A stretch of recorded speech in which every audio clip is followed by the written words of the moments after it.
Kevin and Wes podcast. This is episode 15. Got a special one for you today.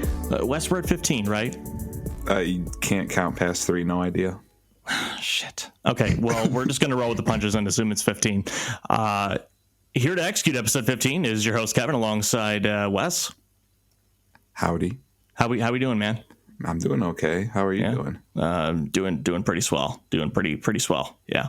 I'm glad it's just us two today, honestly. I mean, if it's actually not. What? It's actually not. No, we're actually we're jumping back into the My Friend series today. First time hearing of it. Yeah. Joining us today and doing her best to hide her laugh until she's actually introduced is our good friend Mercedes McDonald. Mercedes, how you doing? Hi, I'm doing great. Thanks for asking. Oh my god. I regret all my life decisions up to this point. And she hasn't even started talking about her life yet. I can't wait to hear what those life decisions are. Oh dear, let's not even go there, please. Thanks for joining us. This has actually been quite an ordeal to kind of get everyone on the same time zone here, because Mercedes actually lives in Japan. So currently, right now, as Wes and I are recording, this is totally live, by the way. But it's not. It's 10 o'clock here where Wes and I are, and it's currently 11 a.m. Where Mercedes is. So it took a little bit of finagling to kind of get the logistics of this to work. But, I mean, Wes is so excited he hasn't said a damn word in 2 minutes. I'm just so happy. He can't contain himself. Mercedes, I want to talk a little bit about, I just kind of want to, before we jump into the life and all of the... I don't want to say private questions, but the meat and potatoes of someone's life. Oh yeah. How long have you been in Japan? So it's March now, right? I'm losing track of time. This coronavirus stuff is really messing with me, but I think I've been here for about 3.5 months, to be honest. So I'm still pretty fresh. Moved here just when there was like an opening between the borders between the UK and Japan, and now those are shut. So I really came in at very lucky timing. But so 3.5 months. It has flown by, but also feels like the longest stretch of time ever. I can't say I'm quite used to everything quite yet, but I'm just really happy to be here. Talk about jumping on a moving train. Yeah. Because you're right. The borders did shut back up. So yeah. Yeah, wow. Basically a week's space or something like that, something like 2 weeks. If I hadn't, they'd been trying to get me out there since October, and so it was really, really lucky timing. Otherwise, I probably would be out of a job. But hey, here we are. That is so cool. And I mean, I don't hear a Japanese accent, so God. Where are you So where are you originally from? So I was born and raised in New Zealand.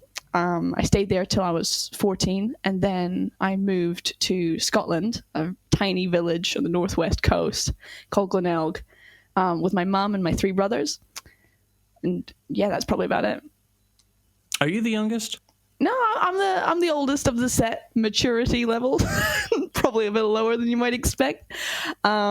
But no, yeah, I'm the oldest sister of 3 younger brothers, and trust me, they were a handful growing up.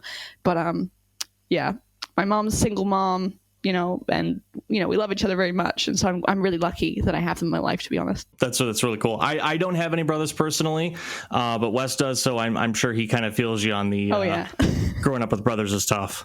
I'm the baby though, so.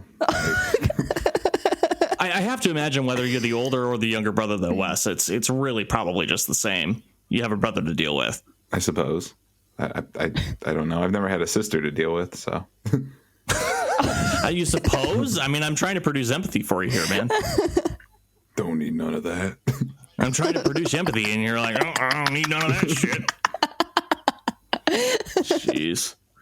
So, the other question I wanted to ask you too, Mercedes, is why Japan? What made you want to go there? Oh, geez, honestly, I get asked this quite a few times because it's quite random to go from my tiny village in Scotland to Tokyo. But to be honest, I studied Japanese studies at university, But before that, I don't know. I had some South Korean friends and East Asian friends in New Zealand growing up, because New Zealand's kind of a place where there's quite a lot of Asian influence, and there's lots of immigrants from Asia. And quite a lot of the kids weren't really interested in that kind of thing. But I don't know, maybe I just felt that it was really cool growing up, and I watched a lot of kung fu movies, a lot of anime growing up, and I just thought it was really cool. I don't know, I got really impressed by how the culture was so different. And my friends growing up were a really great influence in showing me lots of like food, not just media, but food, manners, like all these kind of different ways of looking at it, I thought were really special. And I thought, oh, this is interesting. Why not? It sounds like a good challenge to try and learn a different language. So why not study at university? And yeah, so I suppose that's what's gotten me to this point now. That is so cool, and I see a lot of myself in that answer too. As far as it is a different world. It's a different.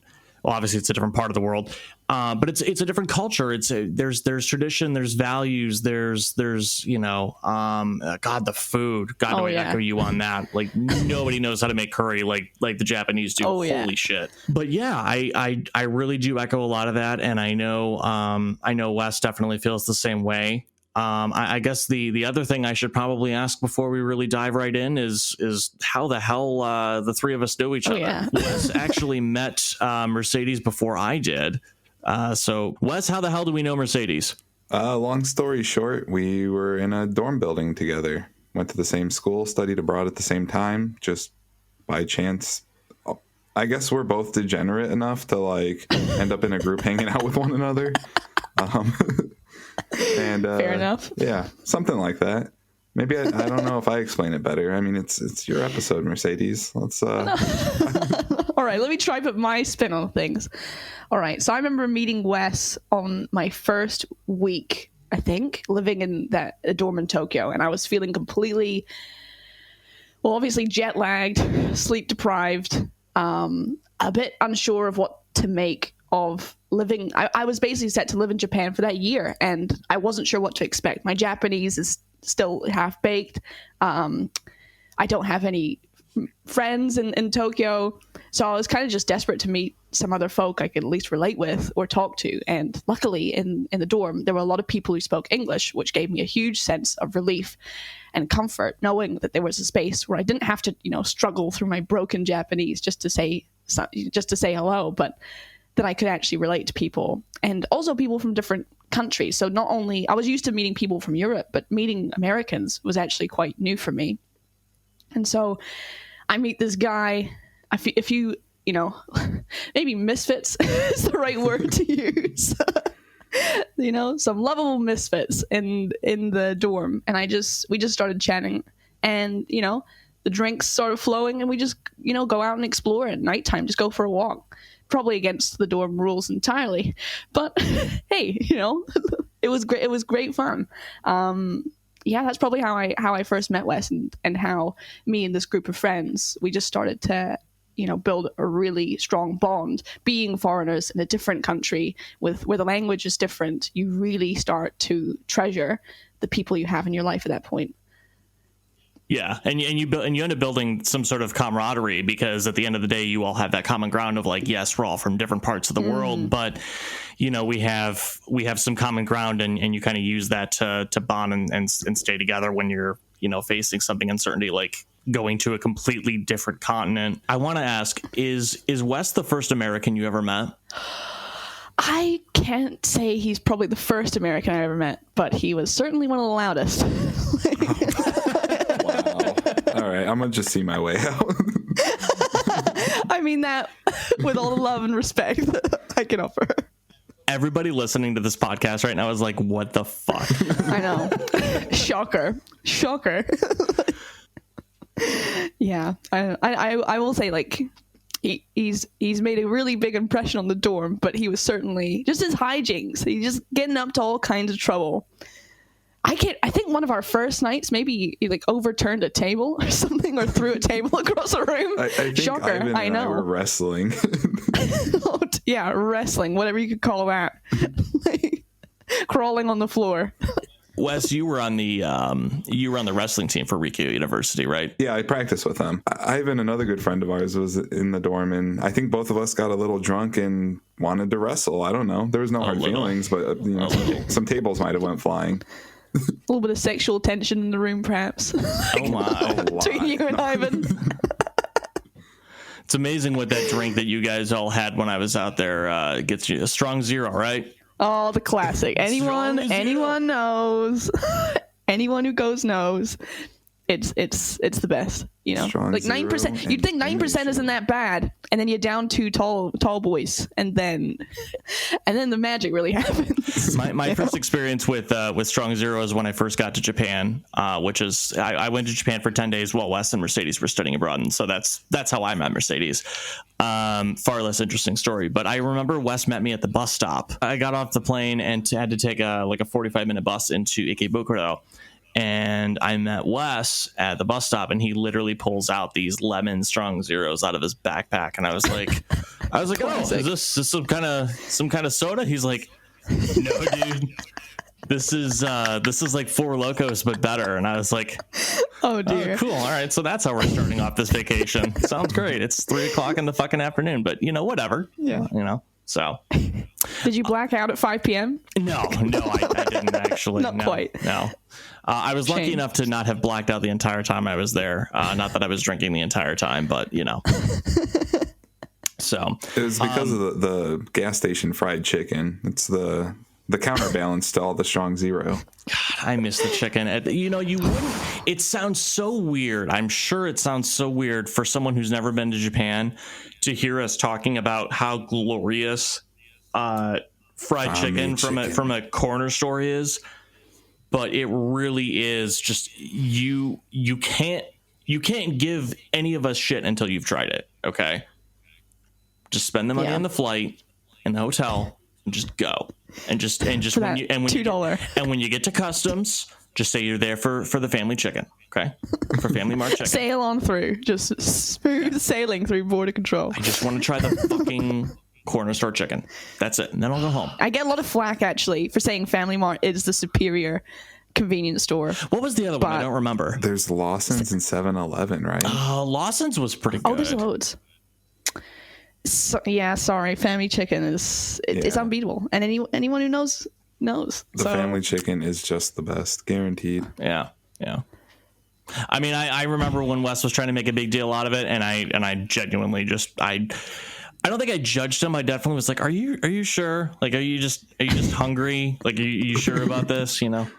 So there was a lot of interesting things to try in Japan. For example, there was the oh my god, what was it called? It was like a filet of fish, but it was shrimp instead. You guys know what I'm talking about, right? Yeah, the shrimp sandwich from McDonald's. Macdos. Oh my god, it's always McDonald's. Yeah. And Mercedes, with your last name, you own McDonald's globally, correct? Oh dear, yeah, McDonald, the last name, classic. We like it is a stereotypically incredibly Scottish name, and I will not be lying that about maybe 50% of the people in my area share the same last name. Do you just get because some, we're all related, bonds or like restricted stock units like coming out of the womb? Does the doctor just hand that to you since your last name is McDonald? Like, do you just get that just for being born? Do you think if I had that, I'd be on this podcast right now talking to you? Well, while Kevin's off in the burn ward. Sorry, completely unintentional. Just came out. Sorry, Val. I had to say it. No, it's all good. It's all right. Low hanging fruit. I wanted to kick things off by talking about the same thing that Wes and I talked about in our My Friend series episodes, as well as Peapods. We started with first memory. Just to recap, Peapod had this really, really sweet memory of his mother holding him and rocking him and singing to him. Wes's was playing with big ass Tonka trucks, and mine was waking up one morning having pissed the bed. So you have a wide range of emotions there. And I'm just curious where you fit in that spectrum. Oh, geez. Like, I can't even tell if my first memory was actually just like, you know how you can remember things and the actual memory itself doesn't exist. You've fabricated it in your brain, but you believe it's a memory. These kind of things. If that's the case, then my probable real first memory, like I would usually say it was my brother being born, because I remember being locked in a room because it's a hospital, and running down the hall to hear like screaming and wailing and crying and stuff, and I was freaking out. And then I see my mom giving birth. Like, and I can't help but think, like, is this not just a fabricated fever dream that I've created for myself? Because that would mean I was like 2 years old having this memory, and it's pretty like wild. It's pretty traumatic. So I'm like, if I was thinking about real, probably non-fabricated memories, I might have to say it was my birthday party. Maybe was I 2 years old, 3 years old? And on the cake, my mom had done the whole spread, a real nice party, and I was wearing like a gold dress. And there were these like jellies, like these little gummy whatevers on the cake, and they were fabulous. Oh my God. They spelled out my name, like little gummy alphabet letters. And I swear I've not had gummies that taste as good as those ones. That's probably my first real memory, let's just say. I hope. I really hope it's the latter. For your sake, I hope it is the latter as well. Yeah, same. A much more wholesome memory than the trauma of my mother giving birth. So moving on from there, I wanted to kind of talk about, if you don't mind, early childhood. Yeah. Oh yeah, let's go. What was that like?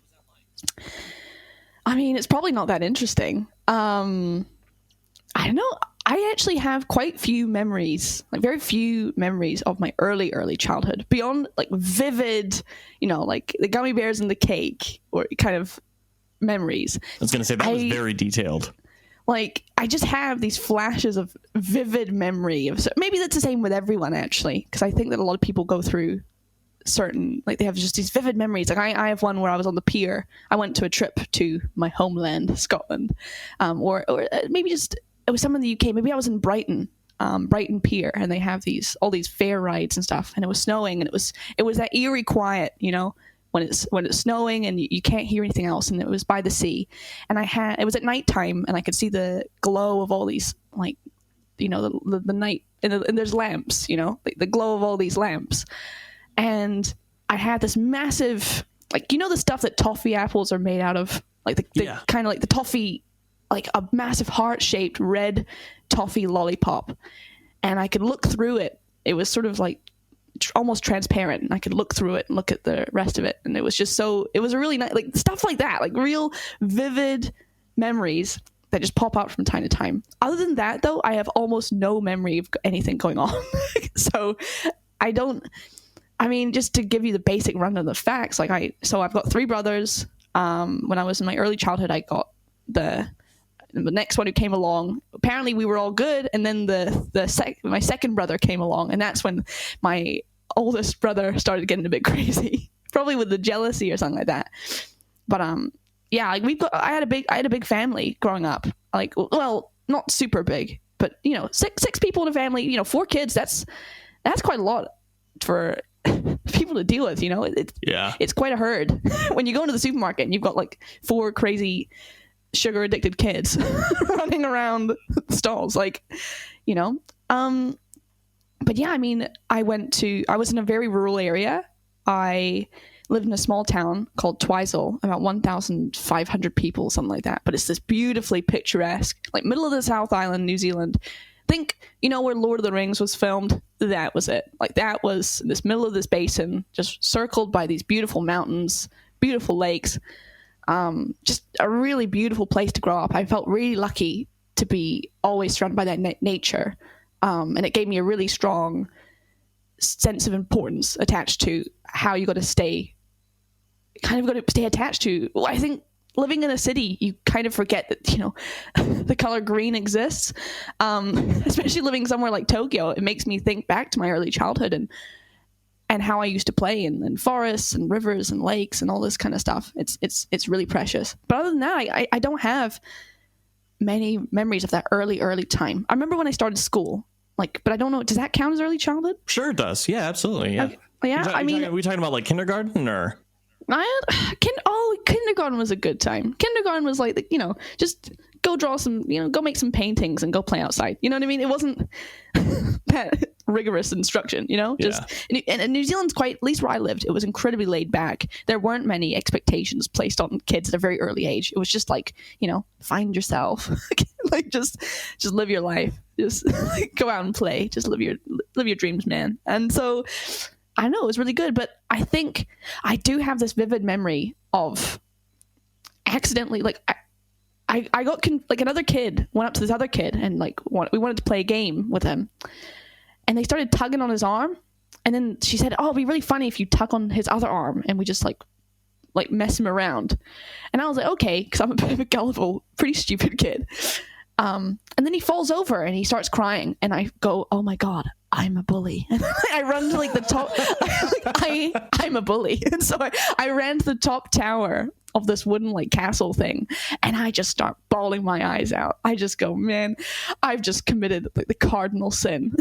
like I'm gonna go to hell." And I got like scolded by the big kids, like, "What do you think you were doing? You know, that poor kid." And I'm like, I'm so sorry. I don't know what happened. And so yeah, like just, you know, just stuff like that. I just remember being a pretty in my own world kind of kid. I didn't care about anything else other than just what was in front of me. You know, I had a good time. I think like if a kid didn't want to play with me, I just brush it off. Totally fine. Really resilient. If someone takes my toy, I'm going to go do another thing. Okay, have fun with that one. I'm going to do some painting now. Just really out of it. just in my own little world. It sounds like you were very, very tolerant, very almost like patient in a lot of different aspects. I don't know, just things didn't bother me, and I have still to this day, I don't understand why that happened. I just was very chill, and maybe I get that from my mom because she's an incredibly loving and giving, just so generous and kind, that maybe some of that rubbed off on me. Just her general niceness towards other people and respect. Maybe that's what rubbed off on me in my early childhood because I wanted to be like her or something like that. Because I definitely spent the most time with her. I think my dad was an electrical engineer. He didn't spend much time at home, but my mom was the kind of every woman that I saw around the house. You know, she was a housewife, but she did everything. She you know, if a pipe broke, you know, she's the one getting out the saw. I'm gonna do it. You know, if she was an ambulance officer as well for a time. So, you know, if you scraped your knee, she was on that stuff. I've never I remember spraining my ankle one time, and I've never been treated so kindly and delicately as she did, touching my sprained ankle. You know, she's just a really amazing woman, and I think having her influence growing up was really lucky for me. I just think I couldn't have had a better mom, to be honest. Do you think that stuck with you through adolescence then, and even to today, like that patience, that tenderness, that tolerance? I don't know if I could. I don't even know if I can call it that patience or tolerance. It's just simply I was really content with what was going on in my own space. You know, I was I didn't have many friends growing up, to be perfectly honest. Like I had a few BFFs, but I wouldn't get to see them often because I moved schools a bit, and I went to a really rural school. Probably there was less than probably 40 kids in the entire, you know, school from ages like 5 to 12. Wow. And they'd already formed all their friend groups, you know, because they've known each other. You know, this is kind of like rural New Zealand farm country where they have merino wool as the primary export, and like things like lamb. And my dad had a decent income.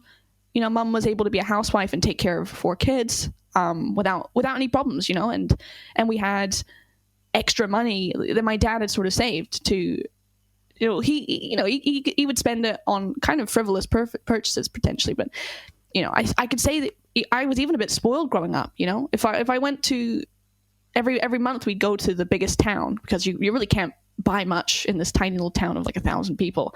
So every month or so we'd go get the shopping from a bigger town, maybe a few 100,000 people, something like that. And you know, every time I'd go, I'd go to the doll aisle and ask for like a toy, and I'd probably get it. Like just $20 here and there. I just think it was incredibly privileged upbringing. To be honest, it was, at least the finances were stable. But I think when it comes to like talking about my adolescence and stuff, well, things changed quite drastically. When my parents divorced they separated when I was 12. And things just radically changed from this kind of idyllic life, just really calm, just focusing on school. I didn't have any friends or anything. I was a bit of a nerd. I still am a bit of a nerd. It was a bit lonely, but other than that, everything was pretty stable, or at least I didn't notice growing up. I think I was very sheltered, thanks to my mom, to notice what was going on around me and my family. And so when the divorce hit, that's when it was really like just a freight train, like demolishing my life essentially, because the completely, like the paradise, the kind of really just average stable life that I'd had just went and shattered into pieces. And so from that time, it gets really crazy. It gets quite weird. And so it's hard for me to look back on it and kind of see patterns, because it was just really black and white for me. Mm-hmm. Yeah. Wow. What do you think about that freight train hitting, you know what I mean, with the life? I don't want to say your life falling apart. It changed drastically. Do you think that you mentioned black and white, is that kind of what formulated, now looking at most things in black and white, or was this just like during adolescence that you looked at things that way? I mean, I probably wouldn't get too deep and say that formed. It's just how I look back on my life and I see it in different stages. It wasn't all happy-go-lucky back when I was a kid. There were lots of things going on in the background that I just, by virtue of being a child and being innocent and not understanding, the dynamics of the family, but I suppose now that what happened kind of seeped in the background and caused me to think in certain ways and react to relationships with people in certain ways that I'm still actually untangling right now. As is the same with any human being, as you go through life, you have to reflect on your experiences. But it just, while I didn't have many friends, the ones I did have, I really treasured, and I was so happy to have them in my life. But then with the divorce came, or at least the separation came, the complete dismantling of all that stability. So, the house, since my parents were separated, and my dad, he wasn't doing too well at that point. Not that I'd had a strong relationship with him before, but he was struggling with a lot of substance abuse and addiction in the background. And as a kid, I was protected from it because my mum did her best to shield us from that side and keep those kind of arguments behind closed doors and not show it. So suddenly, when I start getting more awareness and I start seeing Mum's side of the story, I started to understand the kind of pain that she'd been going through in that marriage. And it gave me a radically different perspective of what my child life actually was like. And it made it a lot more sad because I was so oblivious to everything that was going on that when it hit, I didn't have even any child probably wouldn't have any capacity to really break down and understand what was going on. Yeah. Because to me, when I would have my late night conversations with my dad, it's the only time I'd managed to, he was a workaholic, relying on substances and stuff. He was running away from a lot of, problems from his childhood, from his upbringing that he was bringing into his life, and it was affecting his relationships. And that, the only time I got to spend with him I really treasured, which was really late night. And unfortunately, those times I think he was, drunk or high, and the stuff I was like, I could talk to him about anything I like, and I just thought he was being silly. He was just my dad. That was my normal.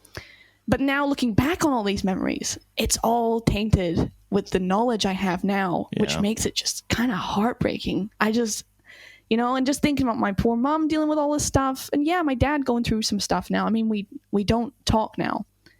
I haven't contacted him in a long time, and I haven't had a relationship with him in a long time. But, I know that he was going through some stuff, and I can see that with my adult perspective. But, at that time, you just don't get it. You can't really understand. You've never had that perspective, and how can you? You're just a kid. Right. But suddenly I was thrust into the position of, okay, so my dad is lost his job. He's leaving the country now. He's gone. And with that, the finances that kept, paid for the mortgage, paid for the house, paid for the food, that was gone. And now my mom, who until that point had been a housewife and had been working hard to make sure her kids were raised properly, or just doing her best to show us love and affection and care. Now she was thrust in the position of being the breadwinner. And she'd been out of work for, more than a decade? Yeah. And, what's she supposed to do? So she got a job as a waitress in a local bakery. And after school, I'd come over and help her, and just to help out, clean up her shift. And so we lost the house, obviously. And we moved, I think, into some, it got really bad. Council housing, I think, was the option for us. And thank God we had something, because, it was a small house and it was cold, but it was something. And I was glad to have at least some semblance of stability. But, 3 rambunctious younger brothers, a single mom, it was not a good time. It was the time when I really had to reckon with my responsibilities over my family and the loss of, I couldn't even comprehend the loss of my dad at that time. I always had this kind of fantasy that he'd come back, and that the letters he sent about, don't worry, I'll build a house for you guys. I'm building a place out here. Just wait a little longer. I'm just working out here in Australia. I believed that. I thought it was going to be okay, but it was not. And so, unfortunately, it changed even more drastically, because my mom said, look, we just don't, I can't raise 4 children on this kind of salary. We don't have the support in New Zealand necessary to stay here. And I need to go back to my family back in Scotland to have any sense of stability or support. We don't have anything out here. We are alone. We have no family. Your dad's gone. He's off. He wasn't sending money, or if he was, it simply was not enough. But I know for sure that the child support surely stopped, I think, once we had to move back to Scotland. And that was, I'd lived my entire life in that one town. Even the friends I had, the relationships I built, they were there. And to leave all that behind, to go to a country I didn't know, with 3 brothers in tow, that was really rough. But it didn't hit me at the time. It took its time. And that's where I think in my adolescence, all of these things, I couldn't have the chance to deal with them at the time. And so they finally hit really bad, probably when I was, about 16 or 17. And I think this is quite similar for a lot of people, I think, that they hit that kind of age and they start reflecting on their life and, their experiences, and they start to reconsider or reflect on some of the trauma they may have had. And it really kind of screws them up a bit. It really messed me up, that's for sure. Honestly, I had a privileged upbringing. And so to go from that privilege, that stability, to poverty, it's difficult for me to complain about it, to be honest. I feel like I don't have a right to complain, because at least in my early formative years, I had, the essentials. Because you've had both of those experiences in a way. You've been on both ends of the spectrum of fortunate and less fortunate. Mm-hmm. I mean, we weren't like massively rich or anything, but my dad, I think the issue was the fact that my mom lost her parents at a young age. She was an orphan at 16, so she didn't have that growing up. She didn't have parental role models growing up to teach her what it was like to go through your teenage years and stuff. But even so, her capacity for that love and generosity was just honestly boundless. And I think it was the love that she had for her kids that helped her kind of hold out in this marriage to a man that he lost his identity. He was not the man that she married. And I don't mean to put this in just pretend that I'm on one camp. I'm on my mom's side of this whole thing. But she was the woman who primarily raised me and my dad because of his addictions. And because of his mental health struggles, he couldn't be the parent I needed. He couldn't give me what I needed in terms of emotional support and was kind of absent for, even when he was in my life, it was not like he was fully there. And while I treasured the time we did have together, it's still, again, tainted with all these reflections as an adult of what that actually meant, what he was really going through. And, you know, once he left, it's just a hole in your life where you just, and it was voluntary. I still can't really understand, maybe because being a parent's a tough job, and being in that position, having these vulnerabilities, these weaknesses that you've just left open, you haven't dealt with, you haven't treated them, the only way you've learned how to cope is to just rely on drugs and alcohol.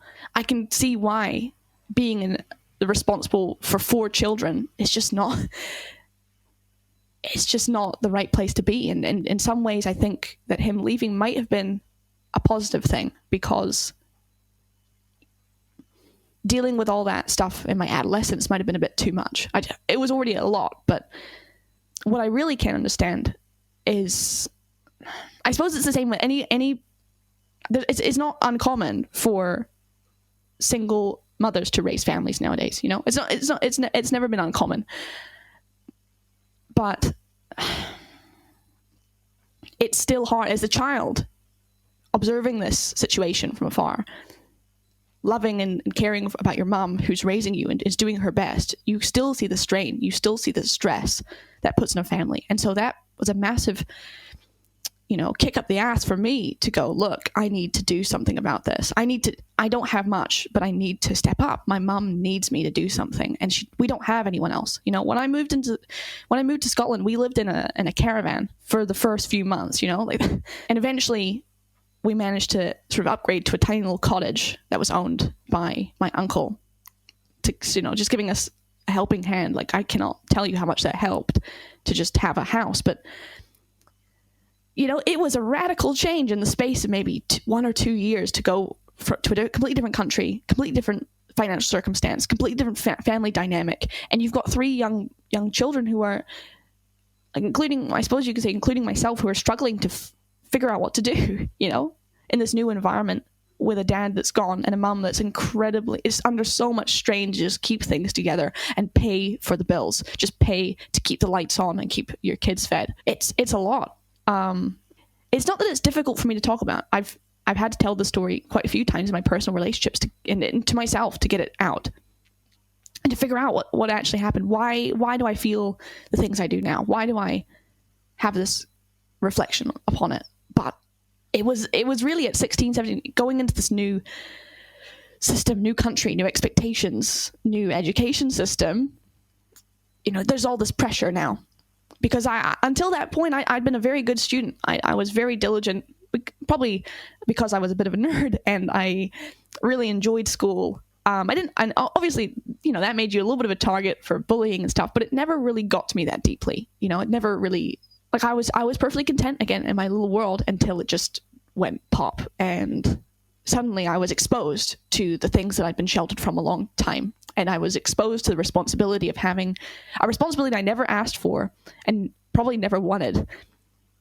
But I felt the need to step up and to help in any way I could, right? And that, for me, that materialized itself in securing an education and using education as the path out of the circumstances we were in. I saw no other way to get out of the financial circumstances we were in than to get to a place that could offer that kind of financial security again, and it's still precarious now, but at least I'm on my way. Coming up, we're going to talk about how Mercedes faced that adversity. Oh, geez. Head on and got to where she is now. Stick around.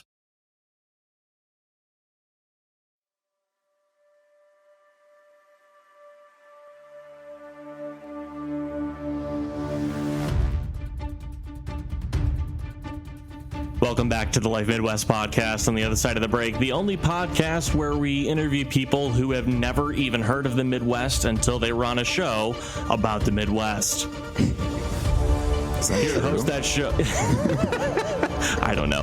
Here to host that show is Kevin alongside your good old pal Wes. That was Wes, everybody. And long pause.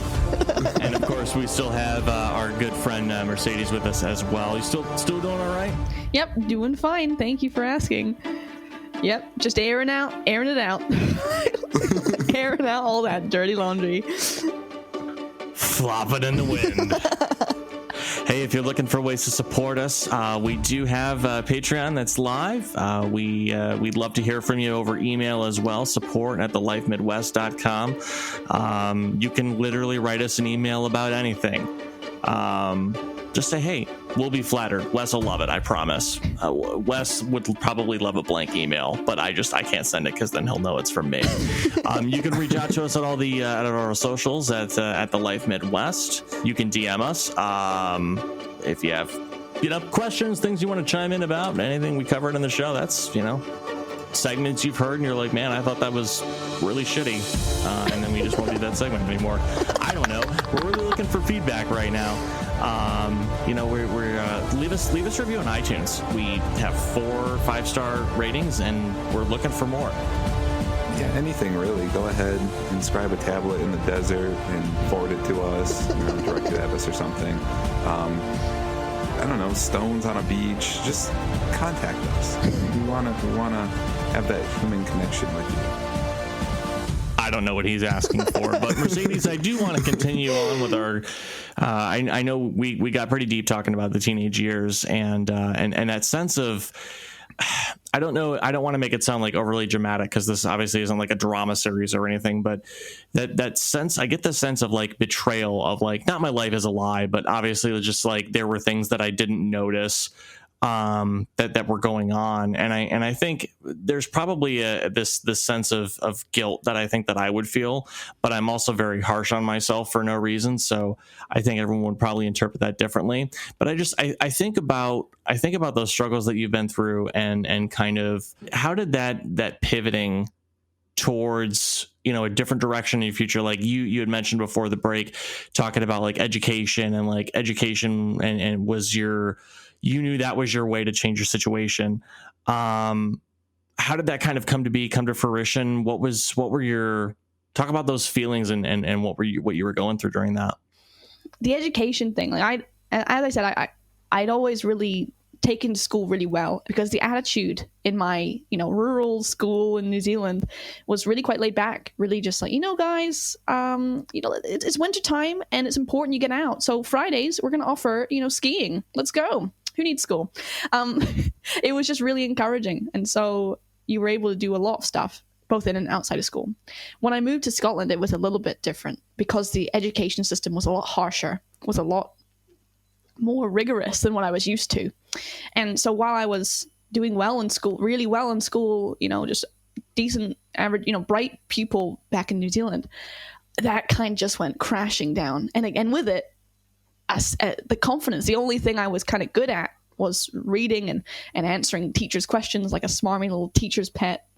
I was the, ooh, miss, I know the answer, pick me kind of girl. So, yeah. Going from that to suddenly getting straight Fs in all your classes or failing, just not knowing what's going on in class, like that was a shock for me. And so the crutch I had, which was, at least I have something to be confident in. I'm good at this. I'm good at that. I can read and do this.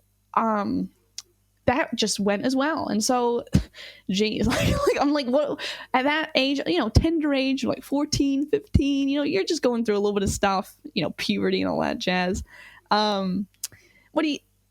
It's really deeply unsettling to lose that aspect of yourself. But it filled me with determination. I wasn't gonna stop and just go, oh, I can't do this. I'm crap. I'm just terrible at school now. I think because of the teachers I had growing up, they'd always instilled in me a sense of resilience, and my passion for learning just really won out. And I was like, look, I don't care how much work it takes. I'm going to do this. I want to get better. The internal kind of shame of failing so hard and so openly at things I was once good at. I was once praised for. I was given rewards, and I wanted it. Not that I wanted it back. It's that I felt so angry that I'd lost that, and I was not going to just take that lying down. And looking around, I didn't know where my future was going to go. I had honestly no clue anymore what I was going to do with my life. When I was younger, I was like, I'm going to be a theater actress or something, I was really serious about performance and on the stage and stuff. And I was really keen on that. But then that was gone because it's not really a thing in my little rural village in Scotland. And so I was like, look, okay, we got to reassess. What are we going to do with my life? But I knew that I wanted to go to university. I wanted to learn more. I wanted to just take my learning to as far as it could go, at least in my mind. In my mind, that was an undergraduate degree. But I didn't know what subject. I didn't know what to do. And who does know this stuff at 14? Who does know any of this stuff at like 15? You don't know what you're doing. But I just knew that I wanted to do something. I wanted to make something of myself. And I looked around at the circumstance we were in our little, grand little house with, my brothers were getting older at that point, and, everyone's going through puberty at the same time in the house. It's pretty crazy. And so I realized, like, I'm the role model now. My dad isn't here. He's not the one who's holding this family together. My mom is doing her absolute best, and she is an amazing person. She's doing her absolute best to put food on the table, just to keep it going. And honestly, the amount of time, it got really close sometimes, and I was acutely aware. I think because I'd been exposed to it a little bit earlier than the boys, and but looking around at that situation, I knew it couldn't last forever. I knew that we were just, skating on the bare bones of our ass here, and that we needed some financial stability. And I knew that, well, how do you get that? You get a good job. And how do you get a good job? You go to a good school and get a degree in something that's employable. And so I was like, look, I need to, if I'm going to get out of this situation, I need to give myself the absolute best chance I possibly can. And that means incredibly high grades, because I knew that I was facing against kids from, there's kids competing for university places in private schools who get all this kind of tutoring, and in the UK, it's pretty stratified like that. There's good public schools. And the one I went to wasn't that bad. It wasn't a place where dreams go to die, And so people still aimed for top universities, and every once in a while, there'd be people going off to these top universities. Every once in a while, there'd be, if you worked hard in school and you had the right timing and everything, you could get the grades you needed to go to where you wanted to be. Clearly, education was my only way of changing my own situation at my life in that time. I couldn't leave school and get a job that would actually provide much money. I couldn't, fill my mama's shoes entirely and do a full-time caretaking role. My brothers, of course I couldn't do that.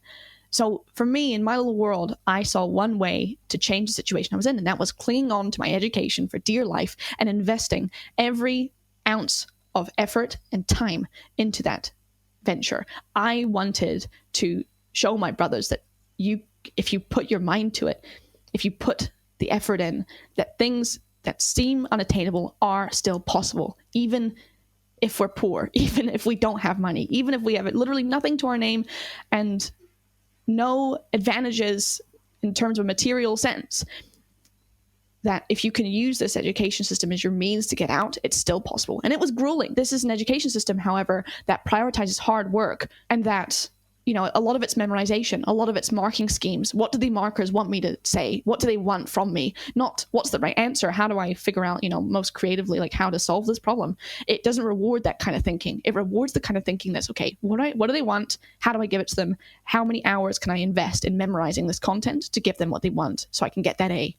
It's kind of soul crushing in a way, and I'm sure a lot of people can relate with this, because education systems all over are kind of, it must be kind of similar in the US with your standardized testing, I'd assume. That's a lot of rote memorization and test practice rather than actual,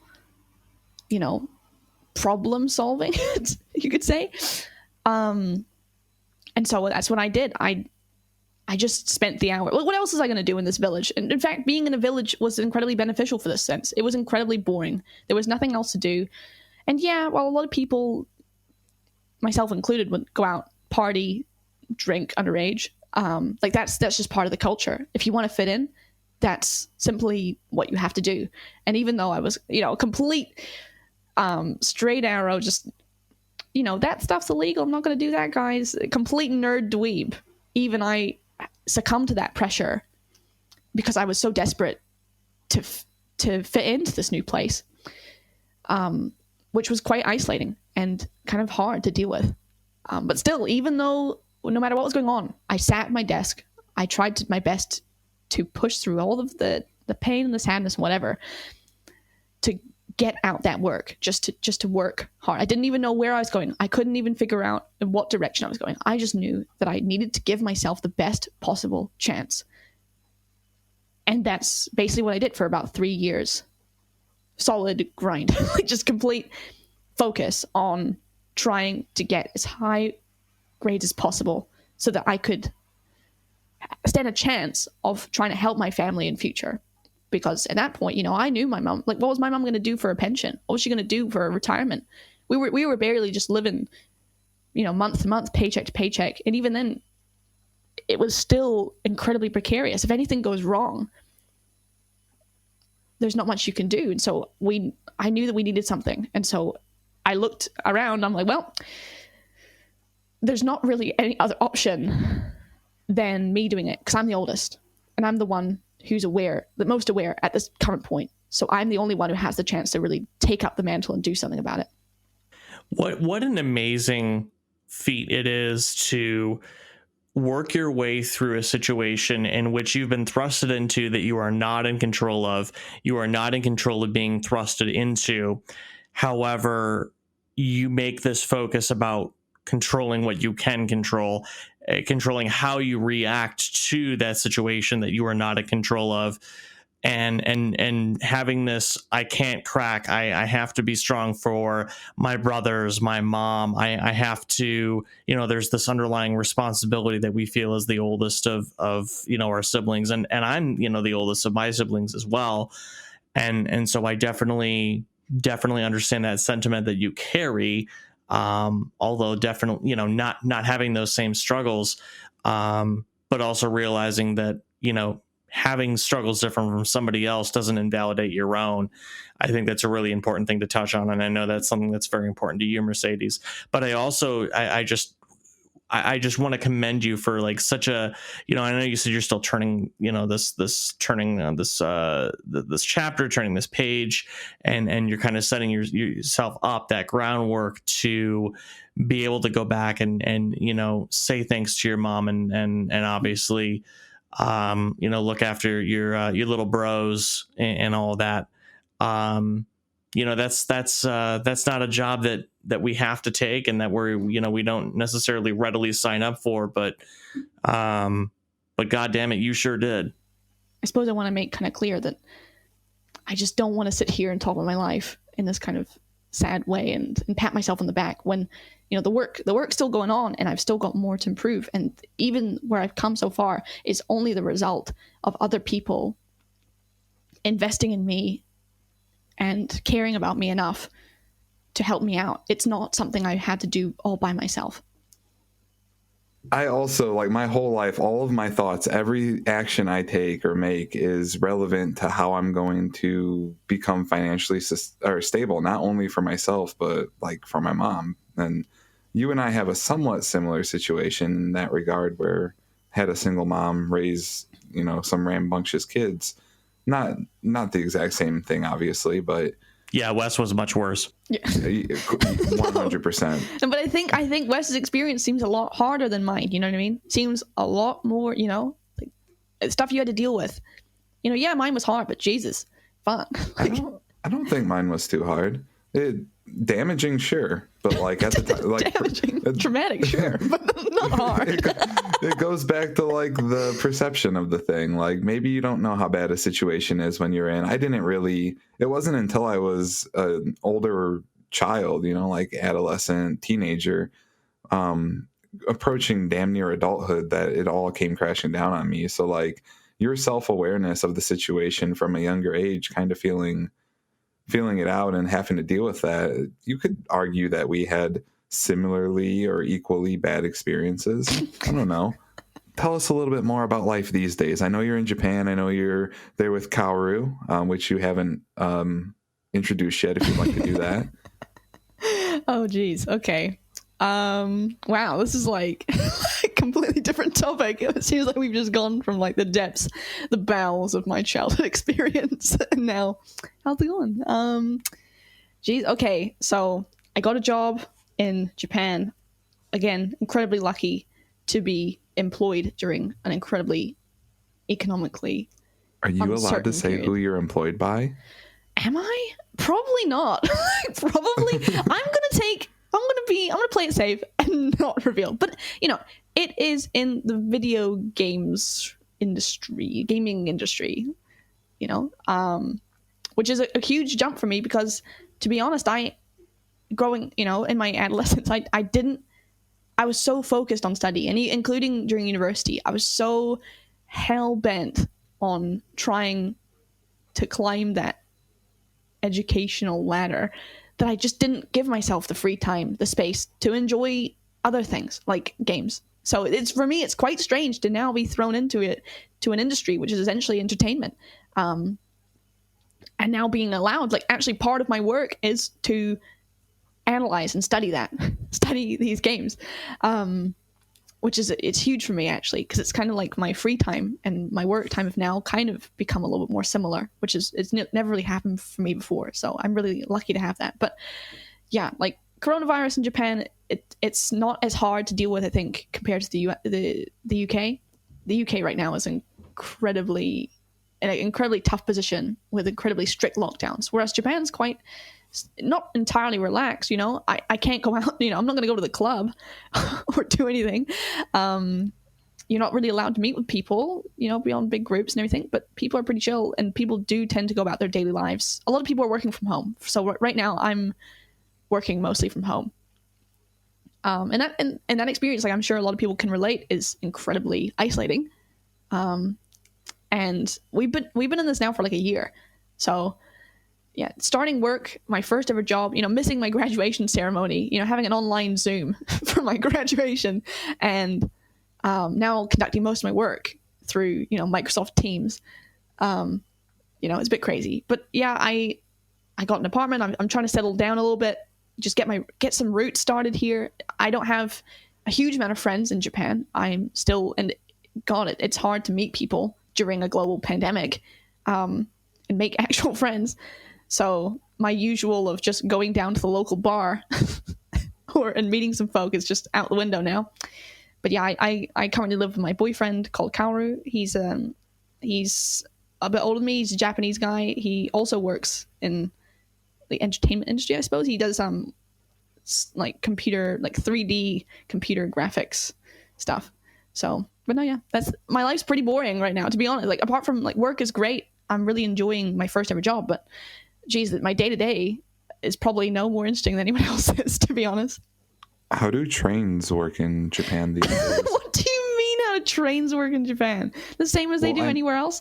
I know during rush hour back when I was living there, it was basically dick to throat to nose to ass, like armpit, elbow jab through your fucking solo plex. Like some human centipede kind of crap going on.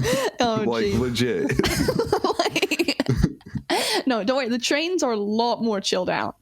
Like, it's a kind of like comfortable space between people now. I don't really ride the train anymore because, again, I'm stuck at home. But yeah, I'm just hoping that vaccine gets out, dude.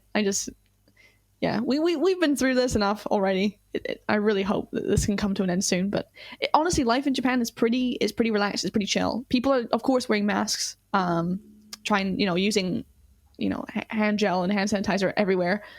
But people are mostly going about their daily lives with not many limitations beyond, big events and meeting up with big groups of people or stuff. People are trying to work from home where they can. But honestly, it's compared to somewhere like the UK, I was quite surprised how normal things seem. Wes, Mercedes, this has been incredible. We've had chats like this before, but never on a recorded line. So something alone about that alone is pretty special. Before we start with our shout out segment, which I want to start doing on the even on the My Friend series, because our guest should get to shout people out if she wants. That's a thing.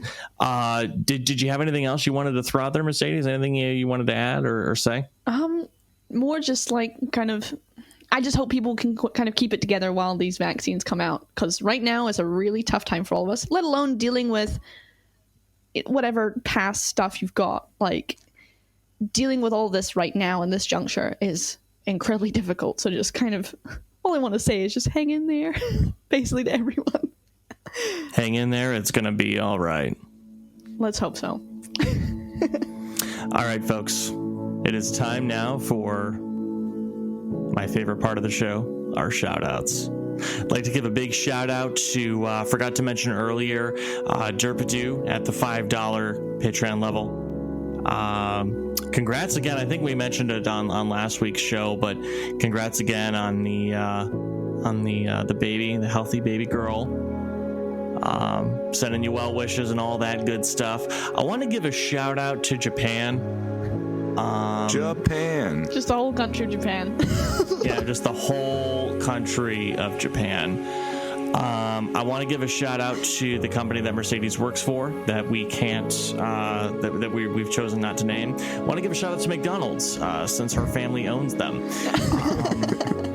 And I want to take a second and also shout out moms. We've talked about moms before on this show, but I'm telling you that moms are superheroes, every single one of them out there. If you're a mom, you have an invisible cape on your back. You are just superhuman, and there is literally nothing that can stop a mother from anything. And I think today's episode is just another like giant step forward in proving, like confirming my own theory on that. Call it confirmation bias or whatever you will, but mad shout outs to moms and in particular Mercedes' mom. You have I know that kind of sounds like a your mom kind of thing. Wes, what do you got, buddy, for us this week? I was gonna do the moms, but then you did the moms. Mercedes, who you want to shout out? Oh, geez. Probably just, again, my family. Thanks for sticking in there. But also my boyfriend. So thanks for that. Thanks a lot. I'm really glad we could do this. It's been real. It's been fun. It's been real fun. This is Kevin alongside Wes, and a big thanks again to Mercedes Ronald McDonald for joining us this week. Thanks. Appreciate you. No, glad to be here. So Thanks much. for listening. We'll see you guys next week. Bye-bye. Bye.